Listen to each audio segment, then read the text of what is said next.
मेरे माता पिता मेरे को ज्यादा नहीं पढ़ा पाए। मैं जो भी बात आज आपसे करने वाला हूं वो मैं प्रैक्टिकल करूंगा, मैं किताबी बात नहीं करूंगा। बहुत लोग बोलते हैं मैं इस बिजनेस को कर रहा हूं, मैंने इस बिजनेस को किया नहीं, मैंने इस बिजनेस को जिया है 15 साल तक। मेरे को अभी 26 तारीख को 15 साल पूरे होंगे इस सिस्टम के अंदर। तो मैं किताबी बात इसलिए नहीं करूंगा क्योंकि मेरे को किताबों का ज्यादा नॉलेज नहीं है, मैं बहुत पढ़ा लिखा नहीं हूं, मैं 10वीं फेल हूं, और 10वीं में भी एक बार नहीं, मैंने रिकॉर्ड तोड़ा है। ये बात ताली बजाने लायक नहीं है। ये तो आप मेरे से पूछो क्या तकलीफ हुई होगी उस समय, या मेरे फादर से पूछो। लेकिन मैं ये बात आपको इसलिए कहना चाहता हूं, अगर आपकी एजुकेशन बहुत ज्यादा नहीं है तो आप टेंशन फ्री रहें। इस दुनिया का इतिहास है, भारत का नहीं। जितने भी लोग कम पढ़े लिखे हैं इस दुनिया में वो अमीर हैं। पता है, आपने सोचा ऐसा क्यों हुआ? पढ़े लिखे व्यक्ति को ईगो बहुत होता है, बहुत ईगो होता है। उससे जब भी बात करो वो यही बोलता है ये सब मैं जानता हूं, मेरे को कुछ बताने की जरूरत नहीं है। आप बताने जाओ पढ़े लिखे व्यक्ति को आरसीएम का प्लान, वो बता के बस 17 साल से जानता हूं। चक्कर यह है वो जानता ही है, पहचानता नहीं। पहचानता होता तो इसके अंदर होता। और वो पता है जानता क्यों है? पढ़ा लिखा है, ईगो बहुत है। जिंदगी में हमेशा सीखना चाहिए। जब तक सीखते रहोगे आपकी प्रोग्रेस होगी। जिस दिन आपको लगेगा मैं सब कुछ जानता हूं, उस दिन आपकी लाइफ खत्म होना शुरू हो जाएगी। मैं 15 साल का स्टूडेंट हूं, मैं कभी नहीं बोलता मैं आरसीएम सीख चुका हूं और आपको सिखाने आया हूं। मैं सिखाने नहीं आया, मैं आपसे बातचीत ट्रांसफर करने आया हूं। मैं अभी सीख ही रहा हूं। जो लोग ये बोलते हैं मैं सब जानता हूं, उनके बारे में कहा जाता है वो कुछ नहीं जानते।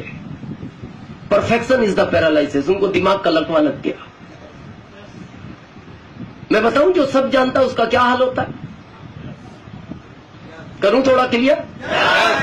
एक आदमी था, भागलपुर जैसी बहुत बड़ी सिटी थी, वहां का वो मेन व्यक्ति था। और वो पता सबको क्या बोलता था? मेरे से कुछ भी पूछो मैं सब जानता हूं, हर चीज का जवाब दे सकता हूं। वहां बहुत सारी भीड़ इकट्ठी हो गई। उन्होंने कहा सेठ जी, आदमी अगर टीचर है तो उसको वकालत का ज्ञान नहीं हो सकता, वकील है तो उसको टीचर का ज्ञान नहीं हो सकता, टीचर है तो उसको डॉक्टरी का ज्ञान नहीं हो सकता, डॉक्टर है तो उसको इंजीनियर का ज्ञान नहीं हो सकता। लेकिन उसने कहा नहीं, मेरे को सब ज्ञान है, मैं सब जानता हूं, जो पूछो बताऊंगा। तो एक आदमी ने कहा अगर नहीं बता पाए तो पता वो क्या बोलता है? मैं 50,000 इनाम दूंगा उसको अगर मैं जिसका जवाब नहीं दे पाया। तो लोगों को क्या लगा, पूछ तो लो, कभी अटक जाए सेठ जी तो 50,000 इनाम तो मिलेगा। तो लोगों ने उल्टे सीधे प्रश्न पूछे ताकि वो ये कह दे ये मैं नहीं जानता, नहीं जानता तो इनाम है। तो वो हर बात पे पता क्या बोलते थे? ये तो मैं जानता हूं। लास्ट में एक आरसीएम का डिस्ट्रीब्यूटर पहुंचा, उसने हाथ खड़ा किया। आरसीएम डिस्ट्रीब्यूटर का मतलब ये नहीं वो उस समय आरसीएम करता था। आरसीएम का डिस्ट्रीब्यूटर ये जानता है एक जिंदगी में सब नहीं सीखा जाता। उसने हाथ खड़ा किया, सेठ जी मेरे भी 4 प्रश्न है, उत्तर मिलेगा? सेठ जी ने कहा सबका दिया है, तुम्हारा भी देंगे। बोले नहीं दिया उत्तर? बोले 50,000 इनाम देंगे, जनता के सामने वादा है। तो उसने कहा मेरा पहला प्रश्न ये है सेठ जी, आज के 20 साल पहले तुम्हारे दादाजी का देहांत हुआ, तुम जानते हो? हाँ, मेरे दादाजी का देहांत हुआ, मैं नहीं जानूंगा, कौन जानेगा? जानता हूं। सेकंड, उस समय तुम्हारे पिताजी ने 200 ब्राह्मणों को भोजन कराया, तुम जानते हो? हाँ, ये भी मैं जानता हूं। उस समय तुम्हारे पिताजी ने 1 लाख रुपया खर्च किया, जबकि तुम्हारे पिताजी की स्थिति 1 लाख खर्च करने की नहीं थी, फिर भी किया, जानते हो? हाँ, ये भी मैं जानता हूं। लास्ट, उस समय तुम्हारे पिताजी ने मेरे से 50,000 रुपए उधार लिए थे, तुम जानते हो?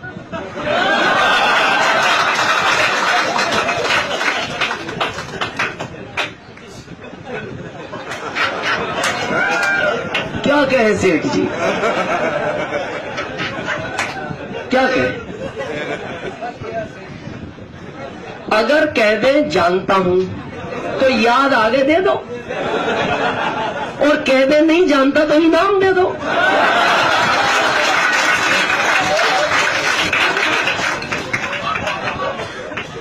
ये हालत होती है उसकी जो सब जानता है। और मेरे को पूरा विश्वास है कि हम सब सीखने आए हैं। तैयार हैं आप?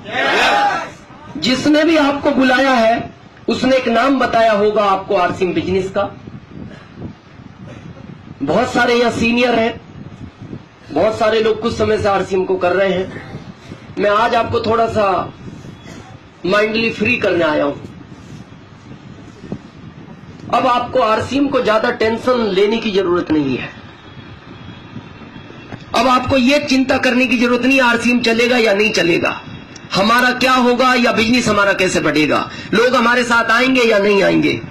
मैं एक चीज आज आपको क्लियर कर दूं, जितने भी ये सीनियर लोग हैं या डिस्ट्रीब्यूटर हैं, जिसको भारत में रहना है उसको आरसीएम में आना पड़ेगा। जिसको भारत में रहना है उसको आरसीएम में आना ही पड़ेगा। पता है क्यों? कुछ लोग ये भी कहेंगे आपसे, कुछ भी कर लो मैं नहीं आऊंगा। उनको भी आना पड़ेगा। क्यों आना पड़ेगा?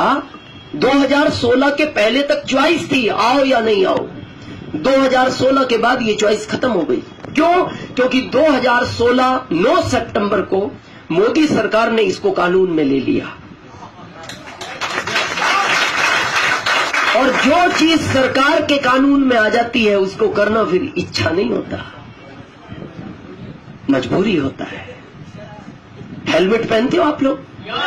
ये गाइडलाइन में है, सरकार के कानून में है, लेकिन फिर भी आज सब लोग हेलमेट नहीं पहनते। आप देखना, आज भी समझदार आदमी हेलमेट नहीं पहनता।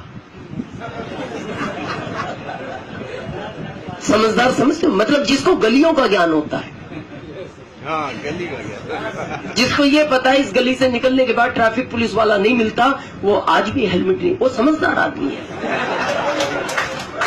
जैसे अगर भागलपुर की बात करें तो यहां शायद 50% लोग पहनते होंगे, 50 नहीं पहनते। लेकिन आप पटना चले जाओ, 70 पहनते हैं, 30 नहीं पहनते, क्योंकि वहां गवर्नमेंट डिस्ट्रिक्ट है। आप वेस्ट बंगाल कलकत्ता चले जाओ, वहां 80 पहनते हैं, 20 नहीं पहनते। आप दिल्ली चले जाओ, वहां और स्ट्रिक्ट है, वहां 90 पहनते हैं, 10 नहीं पहनते। लेकिन अगर आप बॉम्बे चले जाओ, वहां 100% पहनना पड़ता है।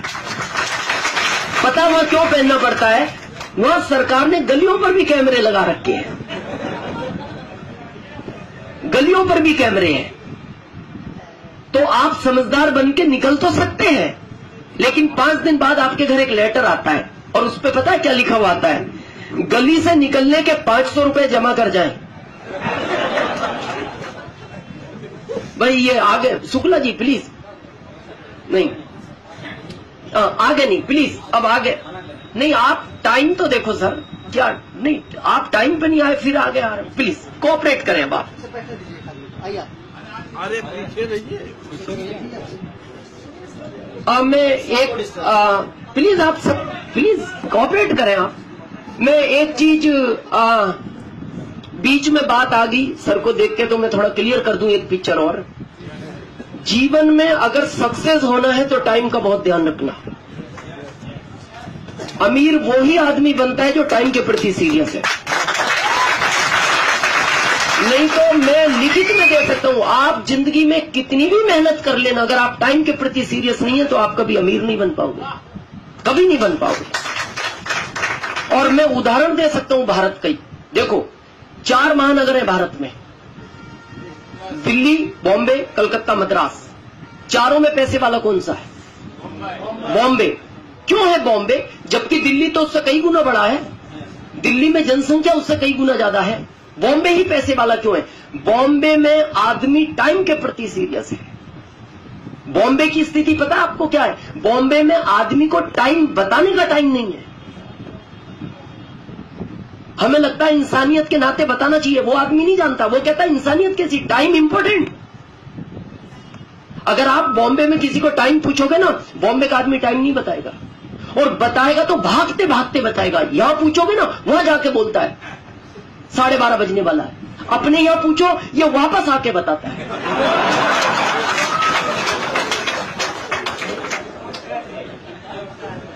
ये अंतर है। बॉम्बे में आप किसी का एड्रेस लेके जाओ, अगर आपके पास परफेक्ट एड्रेस नहीं है, आप कभी बॉम्बे में किसी का घर नहीं ढूंढ सकते।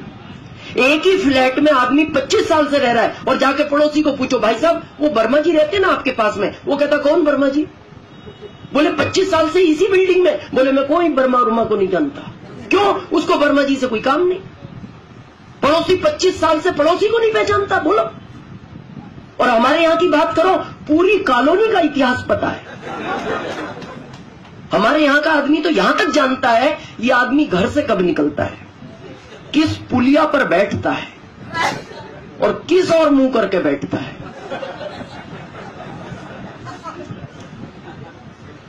बहुत इंपॉर्टेंट है। और मैं आगे बात करूंगा इस सिस्टम में। इस सिस्टम में वो ही कामयाब होगा जो टाइम के प्रति सीरियस होगा, क्योंकि ये पैसा ही टाइम का देता है। इसमें टाइम मल्टीपल होता है। आगे बात करने वाले। ओके, तो हम बात कर रहे थे गाइडलाइन की। कानून में आ गया है। अब मेरे को बताओ, बॉम्बे में रहने वाले के पास दो ऑप्शन है, या तो हेलमेट पहनना शुरू करे या बॉम्बे छोड़ दे। तीसरा कोई ऑप्शन नहीं।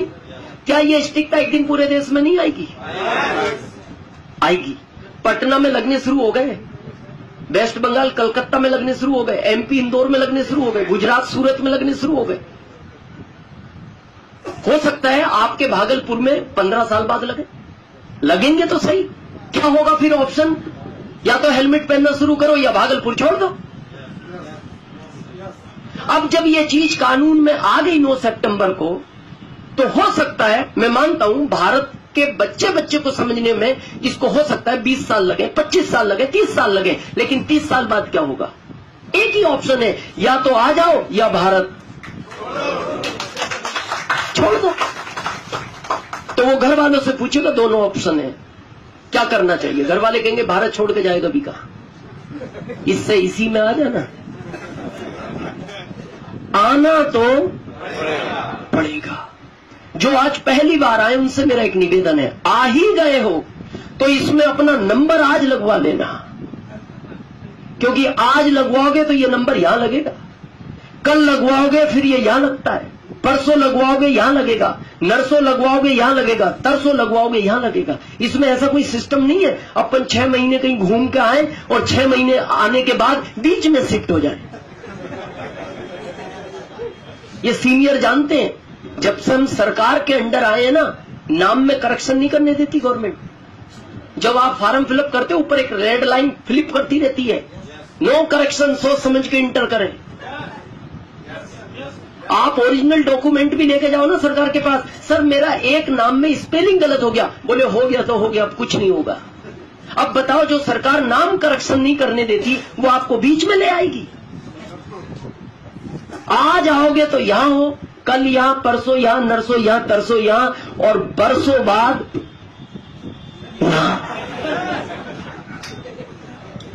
हाँ वो दिखाई नहीं देगा, वो बहुत नीचे चला जाता है, वो दिखाई नहीं देगा। और यहां पता है यह दुख क्या होता है? मैं दुख बताता हूं आपको। दुख ये होता है, जिंदगी भर आदमी के दिमाग में एक प्रश्न घूमता है, काश ये वाला नंबर क्या होता। मैं आपको रियल घटना बताता हूं। 26 जुलाई 2002 आप ही की तरह मैं पहली बार एक मीटिंग सुनने गया 15 साल पहले। उसमें 8 व्यक्ति पहले थे, 9वां मैं था, 10वां कोई आया नहीं।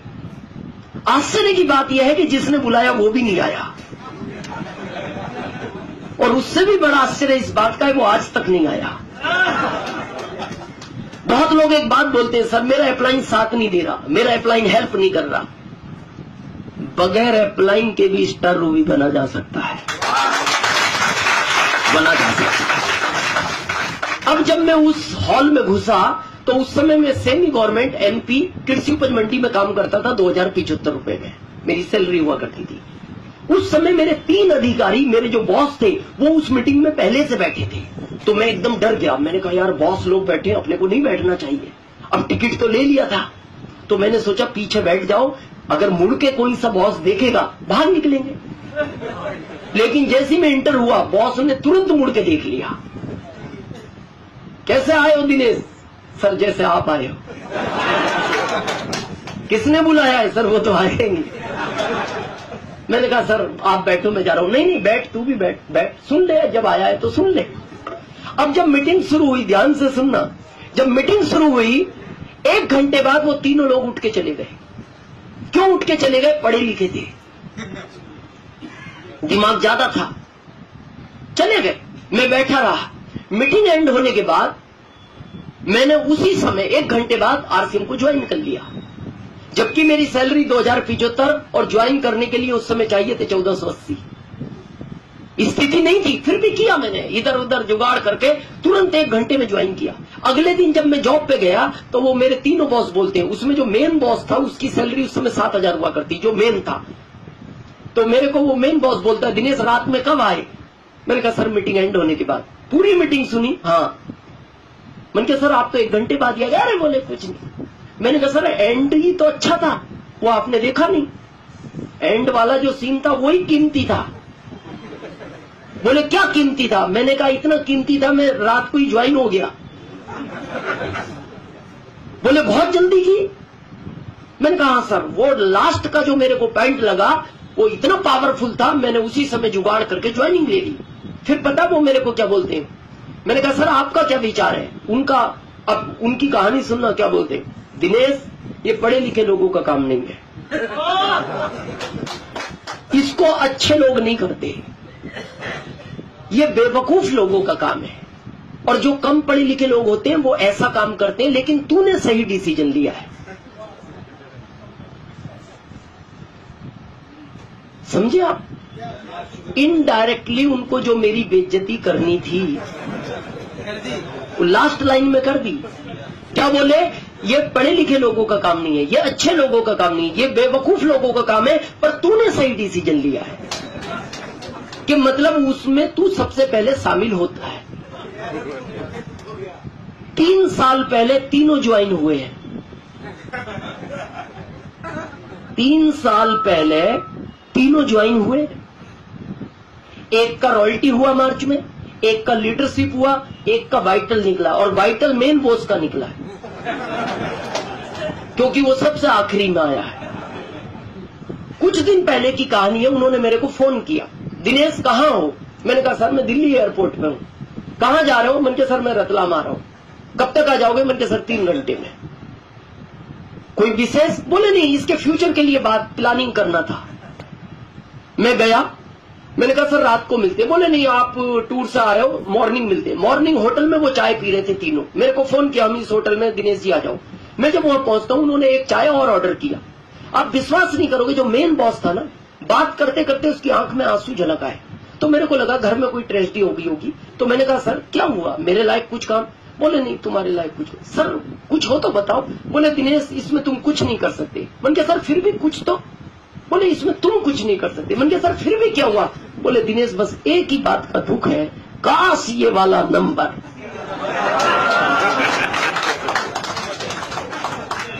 ना होता। अब मैं आपसे पूछता हूं, ये 12 साल का दुख है उनके मेरे बीच में, 12 साल का, ये खत्म हो सकता है? ये जिंदगी में खत्म नहीं होगा। जिंदगी भर आंसू आएंगे और यही दुख रहेगा कि उस मीटिंग में हम भी थे, उसमें दिनेश भी था, काश उसी समय ये वाला नंबर। मैं आपसे रिक्वेस्ट करता हूं, ये दुख आप मत लेके जाना, समझ के करना, अप्लाई से प्लान और देख लेना, सब कुछ देख लेना, लेकिन आ ही गए हो तो इस चीज को मत छोड़ना। ये आज नहीं तो आपके भविष्य में आपके बच्चों के काम आएगी, भले आपके समझ में आज ना आए। क्लियर है?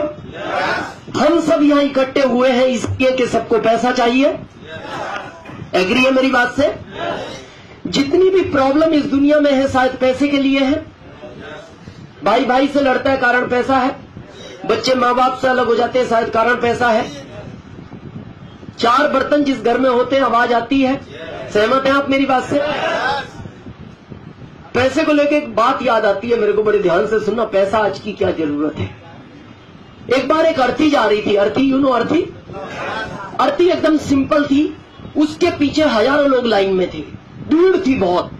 तो जो भी उस अर्थी को देखता था वो ये समझता था कोई महान व्यक्ति इस दुनिया से चला गया, इसलिए सम्मान में ये भीड़ है। लेकिन उस अर्थी के आगे कुत्ता चल रहा था, कुत्ते को हार फूल माला पहना रखे थे।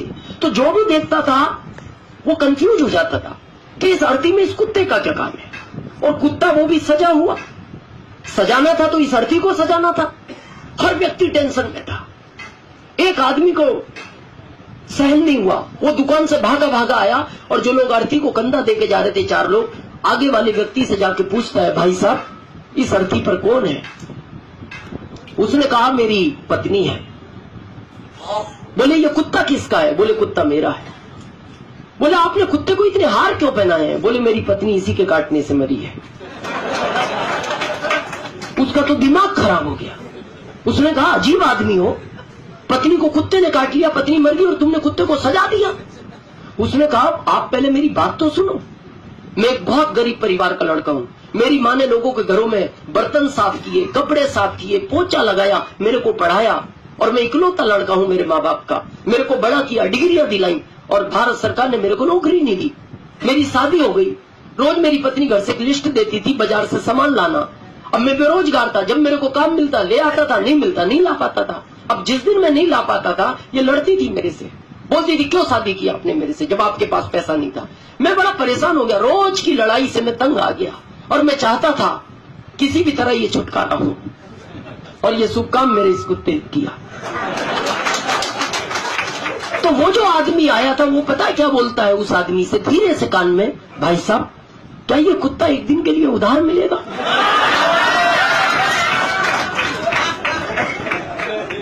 क्यों मांग रहा था? शायद वो भी परेशान था, कम था या ज्यादा था लेकिन परेशान तो था। जैसे उसने धीरे से उसके कान में कहा क्या ये कुत्ता एक दिन के लिए उधार मिलेगा, तो कुत्ते का मालिक बोलता लाइन में लग जाए, ये 1000 भी इसीलिए आ रहे हैं।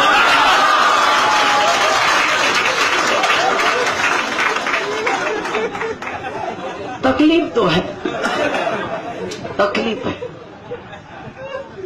हर आदमी को तकलीफ है, क्योंकि पैसा एक ऐसी चीज है। आज मुकेश अंबानी से कहो और कुछ फैक्ट्री डालिए वो रेडी है। पैसा जितना हो उतना कम है, पैसे से आज तक कोई संतुष्ट नहीं हुआ। मैं आगे आपको कहानी बताने वाला हूं, आने वाले समय में पैसे की बहुत शॉर्टेज हो जाएगी, क्योंकि पैसा भारत का व्यक्ति कमाता है या तो जॉब से या फिर बिजनेस से। तीसरे की तो आज मैं बात करूंगा, इसको डीएसएम बोलते हैं। यह जॉब वाले कुछ लोग हैं, हाथ खड़ा करें एक बार, ये जॉब में है, काफी लोग हैं। स्टूडेंट हाथ खड़ा करें, स्टूडेंट, काफी स्टूडेंट है। अच्छा, जो मदर फादर अपने बच्चों को पढ़ा रहे हैं वो हाथ खड़ा करें, काफी है। मैं आपसे पहला प्रश्न ये पूछता हूं, अपने बच्चों को आप क्यों पढ़ा रहे हो? ईमानदारी से उत्तर देना।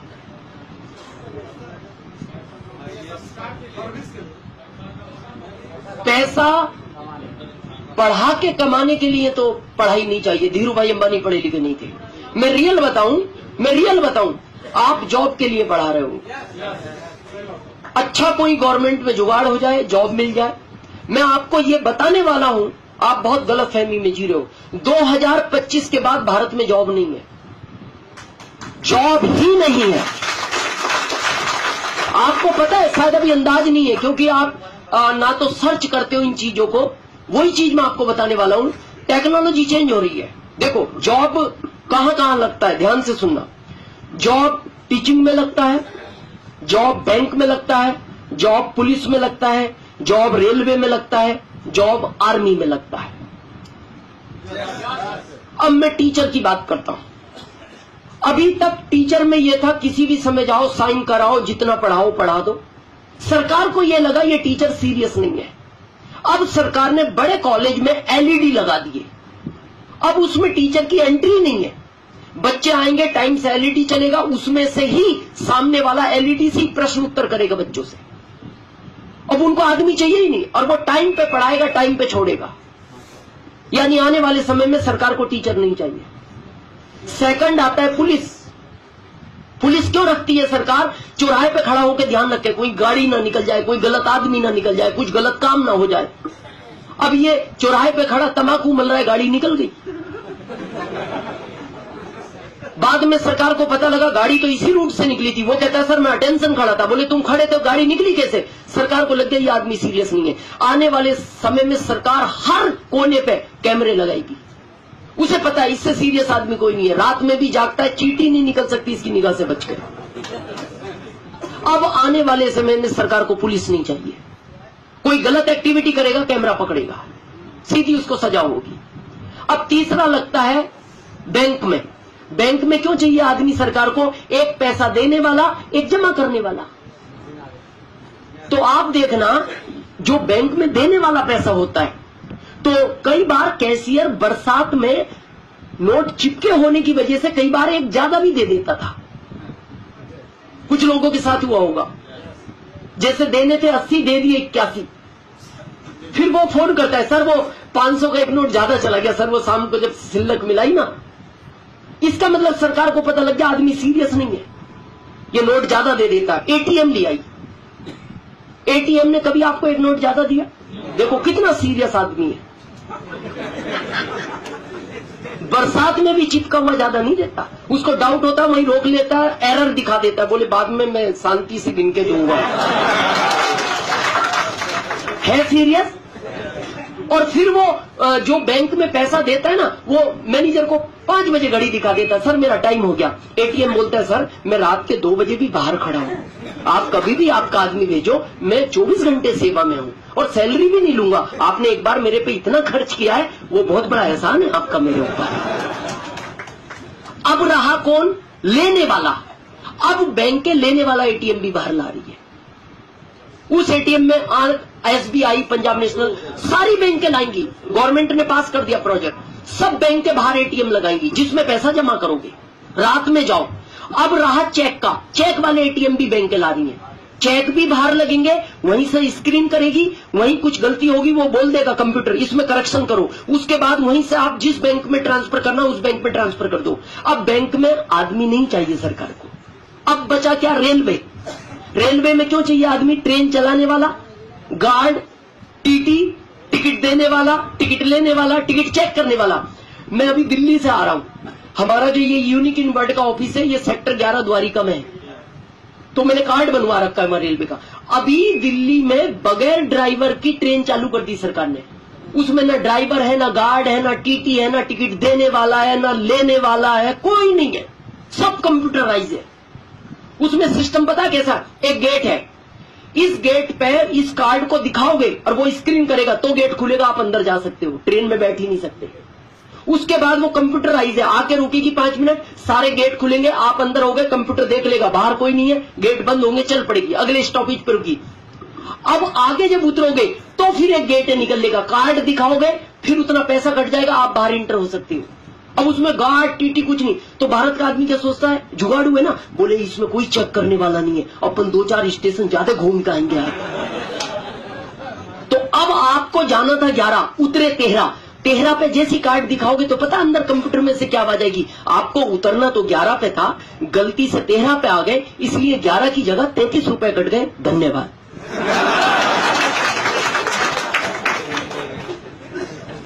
अब क्या बचा? आर्मी, सेना। अभी सरकार ने रॉबर्ट के लिए ऑर्डर कर दिया देशों को। अब सरकार सेना की जगह भारत की जो सीमा है उस पर रॉबर्ट ला रही है, और रॉबर्ट की यह खासियत है उसका निशाना नहीं चूकता, कंप्यूटराइज है, जहां तक उसको आदमी दिखता वहां तक मारता है।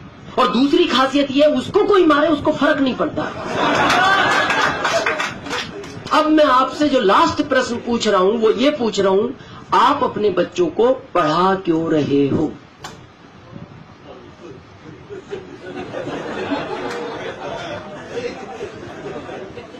क्या बचा है जिसमें भर्ती करोगे? अच्छा, मैं ये नहीं कहूंगा कि कलेक्टर भी रोबोट बनेगा। नहीं, बैठे, बाद में कर सकते हैं, बैठे प्लीज। मैं ये नहीं कहूंगा कि कलेक्टर भी रोबोट बनेगा। कलेक्टर रहेगा, वहां आदमी रहेगा। लेकिन फिर क्या होगा कि जहां अभी भारत सरकार को 1 लाख बच्चों में 1000 चाहिए, फिर वह सरकार को 1 बच्चा चाहिए, 1000 नहीं चाहिए। पूरा टेक्नोलॉजी चेंज हो रही है। जैसा सर का मैं जवाब दे देता हूं, वो कह रहे मैं बताऊं, नॉलेज के लिए पढ़ाना चाहिए, लेकिन नॉलेज पैसा नहीं देता। आप पढ़ा के वो घर बैठा है, पैसे आएंगे क्या? जॉब करेगा तो पैसे आएंगे, जॉब करेगा तो पैसे आएंगे, जॉब है नहीं सरकार के पास। अब प्रश्न क्या उठता है, सेकंड ऑप्शन है बिजनेस। बिजनेस में पैसा है, इसमें कोई डाउट नहीं है, लेकिन बिजनेस का नियम पता है क्या है? पैसा लगाओ पैसा कमाओ। आपको क्या लगता है भारत में पैसा लगा के पैसा कमाना आसान है? आपको सुन के आश्चर्य होगा, जो लोग पढ़े लिखे ये सर्च करते हैं ऑनलाइन, जितना कंपटीशन पूरी दुनिया के देशों में, उससे ज्यादा अकेले भारत के बिजनेस में कंपटीशन है। भारत का आदमी कमाने की बजाय दूसरे को गिराने में लगा है। 10 रुपए की चीज 9 में बेचने को तैयार है। क्यों? पड़ोसी की दुकान खत्म हो जाए, इतना कंपटीशन है। और भारत का आदमी पता है सीना चौड़ा करके घूम रहा है, कुछ नहीं होगा, बिजनेस कर लेंगे। बिजनेस कर लोगे, विजय माल्या से मिलो, माइंड नहीं था उसके पास। किंग फिशर जो फ्लाइट है ना, मैंने उसमें सैकड़ों बार सफर किया है। सबसे महंगी फ्लाइट हुआ करती थी भारत की, जिसको अभी इंडिगो ने खरीद लिया। और वाइन का पूरी दुनिया में व्यापार करता है, वो शराब बेचने का राजा है दुनिया का। क्या कम दिमाग का आदमी था? लेकिन कंपटीशन में मारा गया वो आदमी। चलो, हो सकता है उसमें दिमाग ना हो। नोकिया की बात करें, आज गांव गांव में पूछो, बच्चा बच्चा नोकिया का नाम जानता। कहां गया नोकिया? माइक्रोसॉफ्ट में मर्ज हो गया। क्या लगता है आपको उसको? भारत के लाखों लोग सड़क पे आए उसके चक्कर में, जो उसका बिजनेस करते थे। और वो गए नोकिया के पास, सर हमारा क्या होगा? नोकिया बोलता मेरा पता नहीं लग रहा अभी क्या होगा, तुम मेरे पास मुंह उठा के चले आए, हमारा क्या होगा? चलो, हो सकता है नोकिया से गलती होगी हो। HMT घड़ी, या बड़े बुजुर्ग जानते हैं, पहले किसी को दहेज में HMT घड़ी मिलती थी ना, समाज में एक मैसेज जाता था, किसी बड़े घर में शादी हुई है, अभी लेके पछता रहा होगा। बोले इससे टाइटन दे देते, बेइज्जती तो नहीं होती। सोचो, 1 साल नहीं 8 साल तक सरकार ने उसका इंतजार किया। लगातार 8 साल नुकसान में चला HMT, और बंद कर दिया सरकार ने। यानी पैसा लगा के पैसा कमाना आसान। लेकिन जिसकी आज मैं बात करना है वो DSM, बहुत ध्यान से सुनना। यह सिस्टम 70 साल पहले इस दुनिया में आया। 70 साल पहले भारत में आया ये 1994 में, और 1994 में इसको डॉक्टर मनमोहन सिंह जी, जो हमारे पूर्व प्रधानमंत्री हैं, उन्होंने ही DSM को इंडिया में आने की अनुमति दी थी। अब प्रश्न यह उठता है, ये सिस्टम की जरूरत क्यों पड़ी, क्यों आया, क्यों मनमोहन सिंह जी लाए? मनमोहन सिंह जी के बारे में कुछ लोग जानते होंगे, वो दुनिया के टॉप 10 अर्थशास्त्रियों में उनका नाम आता है। दुनिया के बहुत माइंडेड व्यक्ति हैं। वो जब अमेरिका गए थे, उस समय वो वित्त मंत्री थे, तो उन्होंने अमेरिका में देखा हर आदमी कार चलाता है, यानी झाड़ू लगाने वाला भी कार से उतर रहा है।